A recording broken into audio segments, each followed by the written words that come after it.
So let's look at how to construct an annotated bibliography.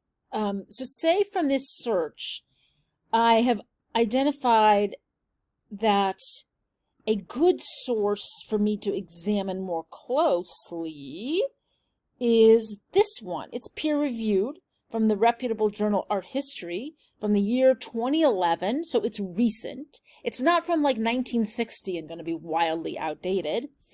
And it's titled Jean Dubuffet and the Bodies of Ladies. Well, interesting. I'm writing about the public sculpture La Chiffonnier, which La Chiffonnier, it means a rag picker, but it's a female rag picker. So that is actually about a body of a woman, a lady.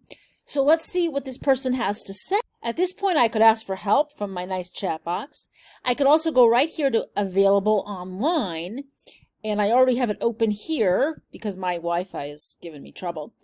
So at that point, I get a more focused citation. I can see all the citation elements, which include the author with the last name first, Meyer, Andrea Nicole. The publisher is based in Oxford.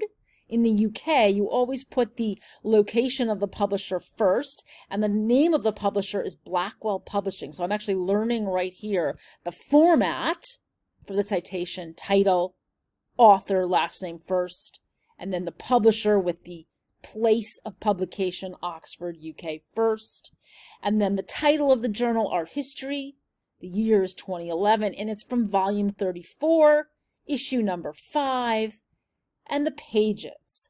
So I can get this online. If you click this, it'll take you to the EBSCO host, which is the place where a PDF of the actual journal lives. There it is, the PDF full text. And before you get into the full text, you can look and see an abstract, a summary, to see what the author, Andrea Nicole Meyer, is focusing on, what the basic argument is. This can help you decide if you want to go more deeply into this source, or you think, this is not relevant, I'm going and focusing somewhere else. So the abstract tells us that it's dealing with a specific body of work that Dubuffet produced in 1950, Le Coeur des Dames, Ladies' Bodies. And so this is not dealing with his sculpture or his public art, but it could certainly be relevant in terms of ideas, because the author is arguing in this article, it is argued that this series of paintings is in fact firmly embedded in the art historical tradition. Dubuffet aimed to amend, here's her thesis, not simply counter, the tradition of the nude. So this might give you ideas and concepts to think about and apply to the sculpture La Chiffonnier, and it talks about how he's thinking about ideas about women and their place in society at the time, when a very famous anthropologist, Claude Lévi-Strauss, was published The Elementary Structures of Kinship, about the way in which kin structures create human societies.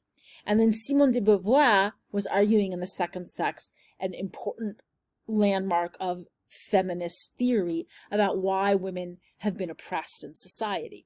So this could potentially be something you're interested in, with things you could compare it to, and it could get you thinking about related ideas that take you down related paths. Or it could be a point where you say, now I'm backing off. I want to go and find out about the landscape. I think that might be more relevant. So this is what the research process is all about. It's about you not just finding sources, but actually making sources work for you by digging into them in a way that actually sparks your own ideas, helps you develop ideas.